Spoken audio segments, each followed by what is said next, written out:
I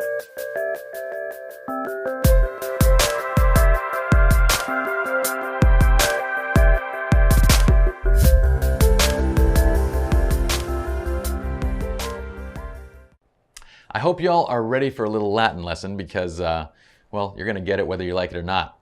Here it is, ceteris paribus, only the shutter speed changes in HDR photography. Now, what the heck does that mean? Well, ceteris paribus is actually a Latin phrase that my professor back in college would use. He's a psych professor, and when we would do testing on these different test groups, we would hold all the variable constant, all the different variables in this equation would be held constant with the exception of one thing, and that was what we were testing for. Okay, so he would basically say ceteris paribus, with this only one thing changing, everything else being held constant, this is what we're testing for. Now, what the heck does this have to do with HDR photography? Well, ceteris paribus, only the shutter speed changes, is meant to, or at least I mean to, drill into your heads that when you're adjusting the exposure value between these different auto exposure bracketed sequences, so when we're going -2, +2, the only thing changing, the only variable in the exposure value function changing is the shutter speed. There are very strong reasons why we don't change ISO and why we don't change the aperture to control the overall exposure when we're shooting these bracketed sequences. If you're using your camera's auto exposure bracketing function, it's going to automatically take care of this for you and only use the shutter speed. But if you are dialing it manually, let's talk about why you only use the shutter speed now. And whether you're dialing it manually or whether you're using the camera, it is great to know anyway, all right?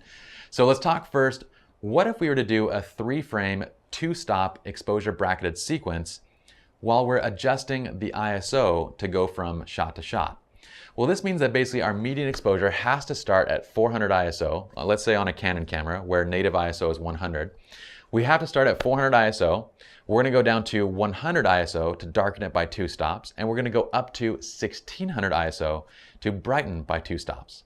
Now, what does this mean? Well, at 400 ISO, we've already reduced color, we've reduced dynamic range, and we've reduced the detail that's going to be shown in the image. At 100 ISO, we've got the maximum of everything, but that's the darkest shot. And at 1600 ISO, we've absolutely killed detail, we've killed our dynamic range, and we've killed our color. The whole point of HDR photography was to bring out all of these things. By adjusting ISO, we're killing everything that we're trying to do. Okay, so there's no point to do it with the ISO. You're going to get terrible, unusable HDR photographs. Now let's flip this and discuss aperture. Now, if we were to adjust the exposure value spacing on each shot by adjusting the aperture, we might start somewhere around f7 for the median shot. We might go to f11 or f14 for the darker shot, depending on the exposure value spacing, and then down to f2.8 for the brighter shot in our sequence, again, depending on the exposure value spacing.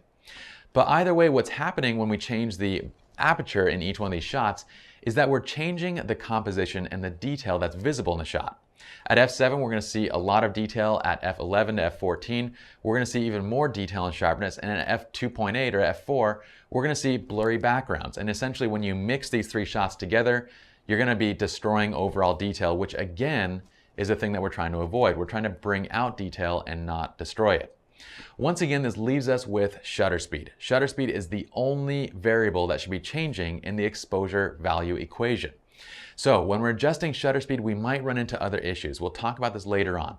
If our shutter speeds drop too low, then we might run into ghosting, where objects are basically moving across the 3 different images. We might run into motion blur, where objects are moving within one single image, and it's going to be blurry in that image. If we go on the too quick side, well, we might end up running into the camera's shutter speed limitations, where we can't get all 3 shots in our sequence because, well, the shutter is limited at 1/8000th of a second. We can't go any higher than that.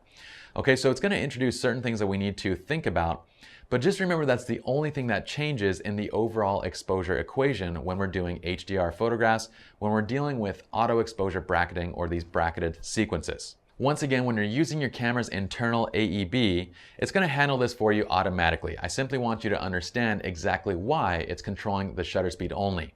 If you're using manual exposure value settings to adjust your bracketing sequence, remember then that shutter speed is the only thing that changes. Great job, and let's head on to the next video.